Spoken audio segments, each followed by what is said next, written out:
तो आज का हमारा टॉपिक है हिस्सेदार यानी पार्टनरशिप निकालना सीखेंगे। ठीक है, इसके क्वेश्चन किस टाइप के होते हैं पहले क्वेश्चन देख लेते हैं। एक्स वाई जेड तीन दोस्त हैं, किसी व्यापार को क्रमशः 10,000, 12,000 और 16,000 की लागत से शुरू करते हैं। यदि साल के अंत में कुल 19,000 का लाभ होता है तो एक्स और जेड का हिस्सा होगा। ठीक है, इस टाइप का पहला क्वेश्चन होगा। उसके बाद ये बेसिक क्वेश्चन है, ये बिल्कुल बेसिक है। उसके बाद थोड़ा सा लेवल को अप करेंगे, सेकंड टाइप का क्वेश्चन। उसके बाद राम एक कंपनी को इसमें अनुपात दे दिया होगा। ठीक है, थोड़ा सा और लेवल अप को कर दिया है। ठीक है, क्वेश्चन को लगाने का ट्रिक क्या है मेरे भाई? ट्रिक है A1T1 अनुपात। सबसे पहले हम क्या लगाएंगे? अनुपात निकाल लिया करेंगे। क्या करेंगे? A1T1, A2T2, A3T3, ऐसे कहाँ तक गया? जहाँ तक जितने भी आपको दिए हो अनुपात। ठीक है, अब A क्या है? A बराबर है हमारा अमाउंट। क्या है? अमाउंट। T बराबर है हमारा टाइम। ठीक है, A बराबर अमाउंट, T बराबर टाइम। तो इनको लगाते कैसे हैं? उसके बाद अनुपात सबसे पहले निकाला करेंगे हम। अनुपात बिल्कुल आसान है, आपको देखने में लग रहा होगा ये कि ज़्यादा बड़ा है, लेकिन बिल्कुल आसान। सबसे पहले अनुपात निकाल लिया करेंगे, उसके बाद अनुपात निकालने के बाद उसका हिस्सा निकाल लेंगे। बिल्कुल स्टेप 1 में क्या निकाला करेंगे? अनुपात। स्टेप 2 में क्या निकालेंगे? हिस्सा। ठीक है, क्वेश्चन देखते हैं, क्वेश्चन से क्लियर होगा। यदि रमेश किसी व्यापार को 50,000 रुपये की लागत से शुरू करता है। ठीक है, रमेश कितना लगा रहा है? ध्यान दीजिए, रमेश कितना लगा रहा है? 50,000 रुपये। ठीक है, महेश 3 महीने बाद, महेश क्या है? 3 महीने बाद, ये हमारे महेश बाबू हैं, ये कितने? 40,000 रुपये लगाते हैं, वो भी साल के 3 महीने बाद। ठीक है, यानी कि कितने महीने के लिए? और उसके बाद आपका भानु 6 महीने बाद, भानु 6 महीने बाद लगाता है, कितने रुपए लगाता है? 60,000। ठीक है, 2 3 साल के लिए लगाना है, साल के अंत में लाभ हो रहा है, तो साल के अंत में इसने 6 महीने बाद लगाया, 6 माह बाद। ठीक है, इसने 3 माह बाद, और इसने पूरा साल लगाया। तो इसने कितना, इसका समय कितना हो गया मेरे भाई? अब यहाँ से समय सभी का निकाल लेते हैं। ध्यान दीजिए, समय कितना हो गया? इसके 12 महीने लगाया, 12 माह। 3 माह बाद शुरू किया तो कितने? 9 महीने इसने काम किया। इसने 6 माह बाद किया तो 6 माह काम किया। ठीक है, 6 माह काम किया। तो अभी कुल लाभ कितना है हमारा? कुल लाभ बराबर कितना है? 55,000 रुपये। ठीक है, अभी सबसे पहले मैंने आपको बताया था स्टेप 1 में अनुपात निकालना। अनुपात कैसे निकलेगा? इसका A1T1 अनुपात A2T2 अनुपात A3T3। ठीक है, निकाल दीजिए। 50,000 रुपये 1 2 3 गुणे कितना? 12 साल किया इसने।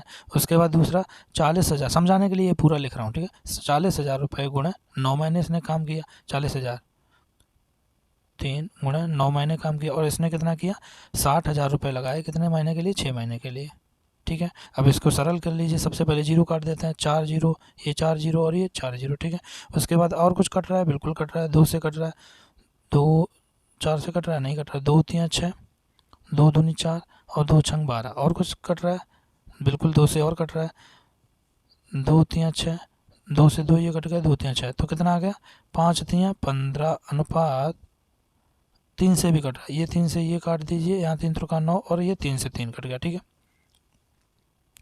यहाँ पे कितना बचा? 5 बचा, यहाँ पे बचा 3 और यहाँ पे बचा 3। ठीक है, 5:3:3। इसको अगर आप सरल करेंगे तो कितना बचा? 5:3:3। कि रमेश का, ये रमेश का हो गया, ये महेश का हो गया और ये भानु का हो गया। आपको निकालना है, हिस्सा निकालना है मेरे भाई।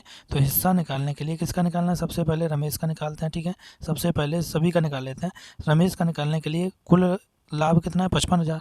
55,000 में किसका भाग दे देना? कुल जितना भी रेशियो है, 5 3 8 3 11, और गुणा रमेश का हिस्सा कितना है? 5। 11 5 55, तो रमेश का कितना है? 25,000 रुपये। ठीक है, सेम ऐसे ही हमें किसका निकालना है? भानु का। महेश का निकालने के लिए सेम वही तरीका, 55,000 रुपये को, कुल लाभ को ऊपर रखो, कुल अनुपात 5 बटे, और गुणा किसका कर देना है? महेश का कितना? 3 का हिस्सा, तो 3 से गुणा कर दीजिए। 11 5 55 आया कितना? 5 3 15,000। महेश का हिस्सा आया है 15,000 रुपये। ठीक है, सेम इसी प्रकार भानु का निकाल लीजिए। भानु में कुल कितना है? 55,000 रुपये है। 55,000 डिवाइड बाई कुल लाभ, कुल अनुपात, उसके बाद गुणा कर दीजिए भानु का 3, तो 11 5 55 यानी कि 15,000 रुपये। तो भानु का कितना है? 15,000 रुपये, महेश का 15,000 रुपये और रमेश का कितना है? 25,000 रुपये। तो हमें पूछा है भानु और रमेश का, भानु रमेश क्वेश्चन पूछा है भानु और रमेश का, तो कितना है भानु का? रमेश का 25,000 रुपये। पहले भानु का पूछा है तो भानु का 15,000 रुपये और उसके बाद 25,000। डी ऑप्शन हमारा सही है। ओके, नेक्स्ट क्वेश्चन देते हैं। ए किसी व्यापार को शुरू करता है। ठीक है, ए किसी व्यापार को शुरू करता है, बी ए की दोगुनी, मान लीजिए ए ने कितना रुपया लगाया? एक्स। ठीक है, बी ए की दोगुनी पूंजी लगाता है, तो बी कितना लगाएगा? 2x। ठीक है, व्यापार के साथ कुल 4 माह तक काम करता है। ये कितने करता है? 4 महीने तक, 4 माह तक, ठीक है। सी उसके बाद ये काम छोड़ देता है, बी काम छोड़ देता है। अभी देखिए सी बी की दोगुनी लगाता है, तो सी बी की दोगुनी तो कितना हो गया? बी का दो दूनी 4 एक्स की ये हमारा अमाउंट है, पूंजी है। ये सी बी की दोगुनी पूंजी के साथ व्यापार में 7वें माह से काम शुरू करता है। तो 7वें महीने से अगर काम शुरू करेगा तो कुल कितना समय, कितने महीने काम करेगा? 7, 8, 9, 10, 11, 12 यानी कि 6 माह, 6 माह तक ये काम करेगा। और ये पूरा इसने काम शुरू ही किया था, ये पूरा 12 माह तक काम करेगा। तो बस इनका सबसे पहला काम हमारा है अनुपात निकाल लो। अनुपात निकालने के लिए क्या करना है? कुल अमाउंट x गुणे 12 अनुपात दूसरे वाले का रख दो 2x गुणे 4, तीसरे वाले का रख दो 4x गुणे 6 महीने। कुल अमाउंट गुणा कुल समय, कुल अमाउंट गुणा कुल समय, कुल अमाउंट गुणा कुल समय, ठीक है। अब इसको सरल कर लो, तो हम 4 से दे देते हैं भाग। 4 से इसका 4 कट गया, 4 थी 12, और x से x सभी का कट गया, तो कितना है? 3:2:6, ठीक है। ये हमारा अनुपात आ गया। अनुपात हमारा आ गया क्या? 3:2:6। अब हमें हिस्सा निकालना है। क्या निकालना है मेरे भाई? हिस्सा निकालना है। तो कुल लाभ कितना है? 88,000 रुपये। तो 88,000 कुल लाभ में कुल अनुपात रख दो, 6, 2, 8 और 3, 11, और गुणा किसका हिस्सा? तीनों का निकालना है, ठीक है। पहले वाले का हिस्सा गुणा 3 कर दो, दूसरे वाले का हिस्सा ये ए का हो गया, बी का क्या हो जाएगा? कुल लाभ 88,000 बट्टे कुल अनुपात कितना? 11 गुणा इसका 2 का। सेम सी का हिस्सा कितना होगा? सी का हिस्सा होगा मेरे भाई कुल लाभ 88,000 गुणा बटे कुल अनुपात ये हो गया 6, 2, 8, और गुणा कितना हो गया? सी का हिस्सा 6, बस इसका गुणा कर लीजिए। 11, 8, 88, और इस इधर भी 11, 8, 88, तो इसका 8 3 24,000। इसका कितना हिस्सा आ गया? 24,000 एक का। इसका आ जाएगा 8 दूनी 16,000, ठीक है। तीसरे का 11, 8, 88, इसका 8 संग 48,000, ठीक है।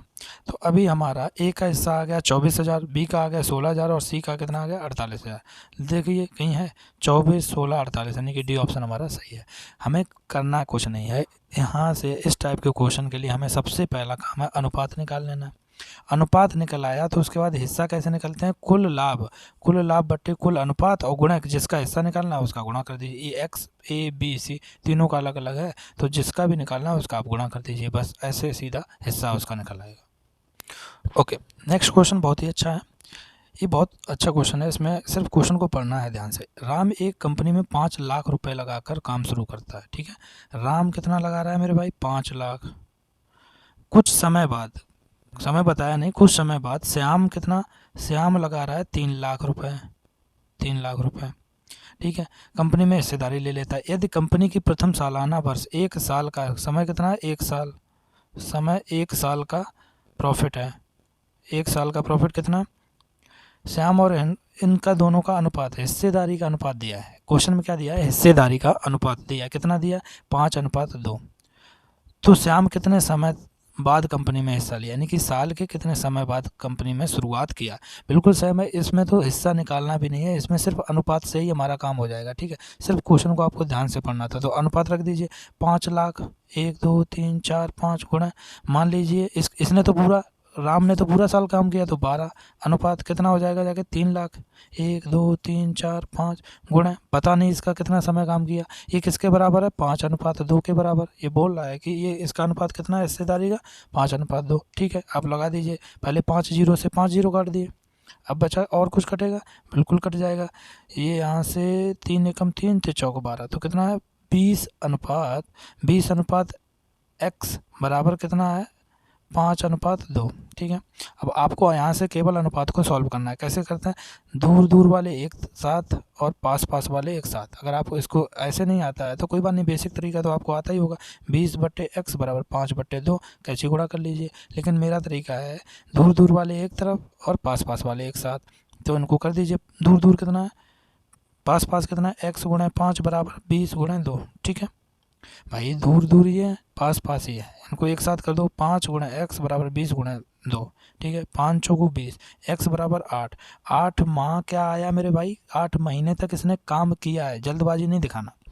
8 महीने तक काम किया, और क्वेश्चन में पूछ रहा है हमारा 8 माह इसका आंसर आया, ठीक है। लेकिन ये 8 माह आंसर नहीं, कितने समय बाद कंपनी को ज्वाइन किया। तो अगर 8 महीने उसने कंपनी में काम किया तो कितने माह बाद शुरू किया होगा? 4 महीने बाद। ठीक है। क्वेश्चन को पहले ऑप्शन को ध्यान से देखना है कि क्वेश्चन पूछ क्या रहा है। देखिए सबसे पहला ऑप्शन ही लिखा है 8 माह बाद, लेकिन ये 8 माह तक उसने काम किया है, बाद में नहीं किया है। तो क्वेश्चन को ध्यान से पढ़ने के बाद आपको आंसर लगाना है। तो ये इसमें आंसर क्या होगा, 4 माह बाद। 8 महीने तक उसने काम किया है, लेकिन कितने समय बाद शुरू किया होगा अगर 8 महीने काम करना पड़ेगा तो 4 माह बाद, ठीक है। ओके अभी सबसे पहले एट लास्ट चलते चलते मैं इसका आपको सारांश देना चाह रहा हूँ कि आखिर हिस्सेदारी को निकालते किस टाइप से, इसका सारांश क्या है, निचोड़ क्या है। इसका निचोड़ ये है कि सबसे पहले हमें क्या करना है, अनुपात निकाल लेना है। अनुपात निकालने का तरीका मैंने बता ही दिया, कुल पूंजी गुणा कुल समय, ऐसे ही दूसरे वाले का, ऐसे ही तीसरे वाले का, जितना भी है। यहाँ से अनुपात निकालने के बाद उसके बाद आपको क्या करना है, हिस्सा निकाल लेना है, ठीक है। हिस्सा कैसे निकलेगा, कुल लाभ बट्टे कुल अनुपात गुणा जिसका हिस्सा निकालना है, जिसका भी हिस्सा निकालना है उसका गुणा कर दीजिए, बस यहाँ से आपका हिस्सा आ जाएगा। बस इतना सा बेसिक तरीका है, फंडा है इसका, बहुत आसान है।